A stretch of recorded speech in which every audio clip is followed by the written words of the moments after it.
The agency has been able to continue to verify the non-diversion of declared nuclear material in Iran.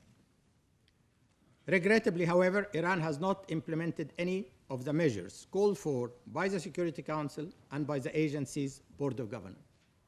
And there has been no movement by Iran on outstanding issues which need to be clarified to exclude the possibility of military dimensions to Iran's nuclear program.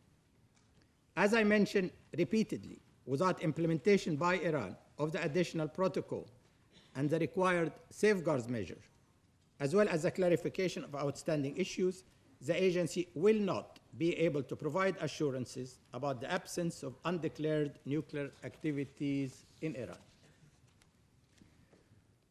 I'm encouraged, nonetheless, by the new initiative of the United States to engage the Islamic Republic of Iran in a direct dialogue without preconditions and on the basis of mutual respect.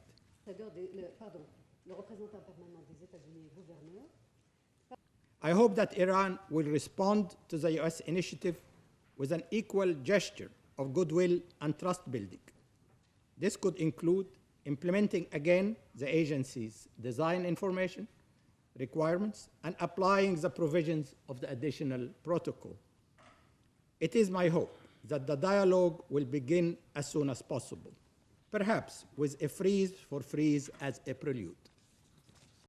Son Excellence Pata Kapridashvili de la Géorgie, Son Excellence Madame Dragana. I'm greatly concerned at subsequent news of a second nuclear test by the DPRK last month.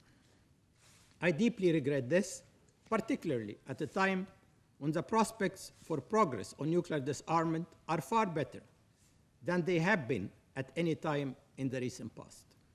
This is a wrong step in the wrong direction, which has again created an environment of confrontation. I call on all parties to continue to work for a comprehensive solution through diplomatic means, the only means available, that would bring the DPRK back to the NPT and address its security concerns, humanitarian needs, and other political and economic requirements. Il s'agit des gouverneurs ci-après. Monsieur le directeur général a également mentionné un certain nombre d'autres questions. The agency has continued to investigate allegations concerning the destroyed building on the Deir ez-Zor site in Syria. Regrettably, the limited information and access provided by Syria to date have not enabled the agency to determine the nature of the destroyed facility, nor made it possible for us to corroborate Syria's assertion in that regard. In addition to the particles of anthropogenic natural uranium, i.e. produced as a result of chemical processing, found in environmental samples taken from the Deir ez-Zor site, anthropogenic natural uranium particles were also found in samples taken in 2008 from the hot cells of the miniature neutron source reactor facility in Damascus.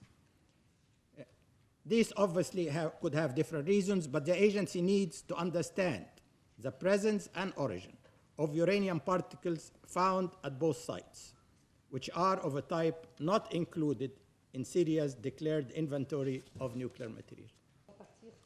Aussi vite, n'est-ce pas? Mais ce sont mes informations. Et